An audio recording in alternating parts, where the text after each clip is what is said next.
In Jesus' time, in the lifetime of Jesus Christ, I want you to understand something. The theory of reincarnation was a commonly held belief. It was a very common belief. And Jesus Christ slammed down hard against mainline religious belief. He came down against everything religious. He came down against everything doctrinal. He came down against everything of the church. He came down against the Bible. He came down against the law. But he never came down against the theory of reincarnation. Yet it was a very predominant belief in that time when he lived. Now let's go. Let's take a look at some scriptures. And let's see what we look at. Okay? Now, the point is, if you're coming here looking for proof, okay, then you're not being fair. On the other hand, if you want to be, as a judge and a jury, you're looking for evidence upon which to make a decision, then you be the jury. I'll give you the evidence. You make the decision based on what you hear. You can vote. It's up to you. Okay? Let's take a look. Page 10, New Testament, Matthew. Matthew chapter 11. Page 10, New Testament, Matthew. Matthew chapter 11. Okay? Go to verse 14. Go to verse 13. For all the prophets and the law prophesied until John. This is John the Baptist. Now this is the next one that I want you to see.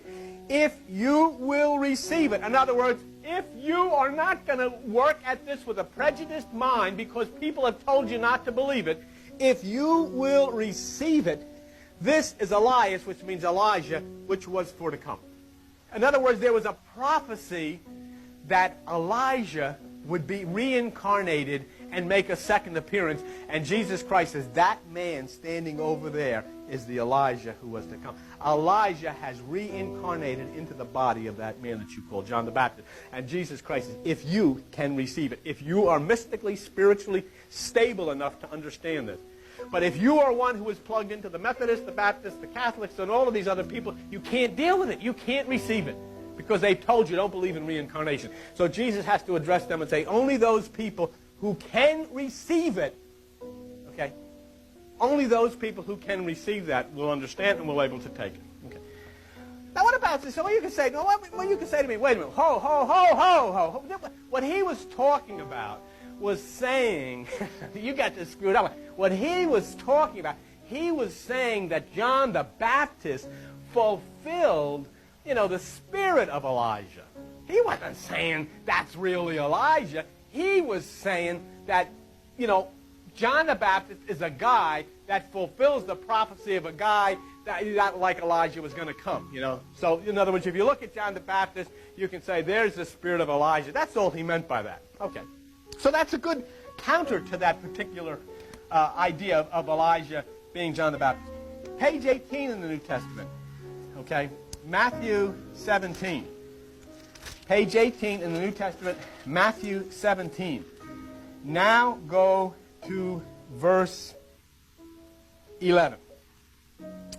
And Jesus answered and said unto them, Elias or Elijah truly, I want you to look at that word, truly shall first come and restore all things. Not just symbolically.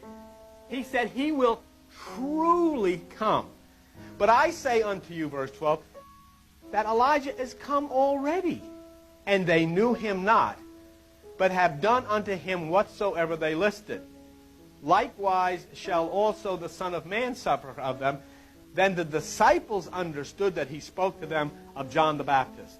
Truly he shall come. And what is he saying? The Son of Man shall come in the same way. What did he say? He said that Elijah came reincarnated as John the Baptist, and nobody recognized that John the Baptist had actually that which is the spirit and personality of Elijah inside. And he says it would happen in the same way to the Christ. Why? Because the Christ is in you. You are one with the Christ, and none of them out there recognize it.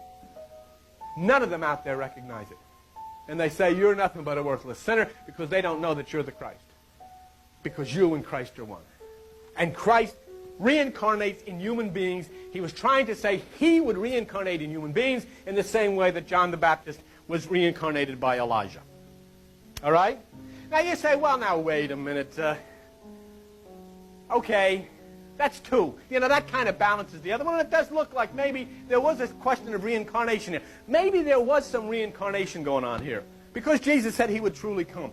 Did anybody else besides Jesus feel that there was something about John the Baptist that portrayed another life or another entity that had come into him? Let's take a look. Let's go back to page 14, to Matthew 14 in your New Testament. Matthew 14. And I want to show you a very strange statement made by King Herod. Okay, King Herod made a very strange statement. If you're not able to, are you guys able to see all right, or do you need some light there? Are you sure? Because we can turn those center lights on if it'd make it easy for you to read. Okay. Matthew, does everybody see? Can you read all right where you're at there? Okay. Matthew 14, verse 2. Now this is Herod, the patriarch, heard of the fame of Jesus, and said unto his servants. Now watch this one very carefully. This is John the Baptist. Watch this next line. He is risen from the dead. You see that? Did you ever see a story anywhere in the Bible that said John the Baptist was risen from the dead? Where did he get that from? So he knew that there was something about John the Baptist being fulfilled in reincarnation of someone who had physically died and reincarnated in his body and has actually risen from the dead and been in there, taken place into the ego and body of John the Baptist. Sounds like reincarnation to me. It does sound like reincarnation. But that's maybe one that you could consider as the jury, the possibility of reincarnation being alluded to in the Bible.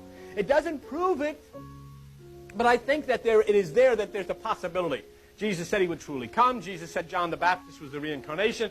And King Herod said, this is the man that was risen from the dead. Let's go. I want to show you something else very interesting.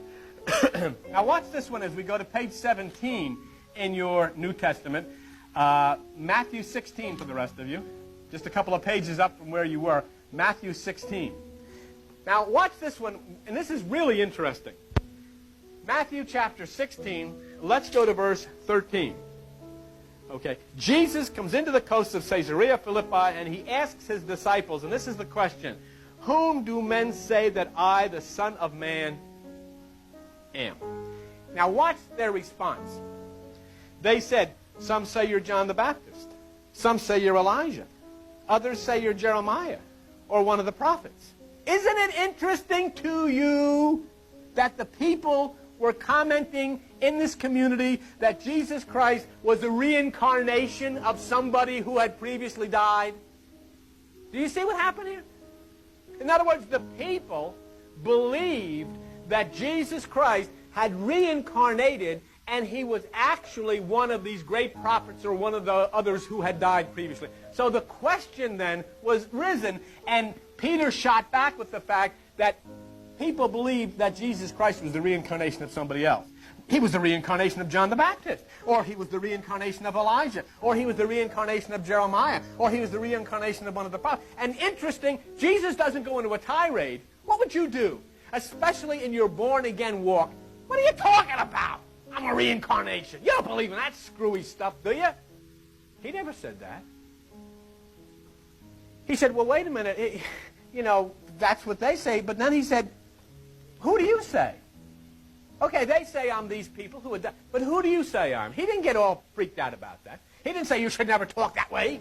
Don't read those books. Don't go down to that place. Where you been hanging out in that Vito cellar and listening to all that stuff? No, he never said anything of the kind. He said, who do you say I am? He didn't make any issue of it, other than to say that he had risen above that. He had risen above that which was flesh and blood, and that he now was an incarnation of the Christ, exactly what he wants you to be. Well, that's an interesting thing. And you say, well, he's the Christ. I mean, I can't be that. I mean, here I am in Forked River. How could I possibly fit into that kind of a mold? And I'm going to be an incarnation of the Christ. He's going to reincarnate in me. And look at page 176 in your New Testament. Go to the book of Galatians, if you would, all right? The book of Galatians, Galatians chapter 2. So we're showing you some evidences here. First of all, that Jesus Christ said John the Baptist was a reincarnation of Elijah. Second of all, that King Herod believed that somebody had reincarnated in the body of John the Baptist, which had raised him from the dead. And now we see a conversation between Jesus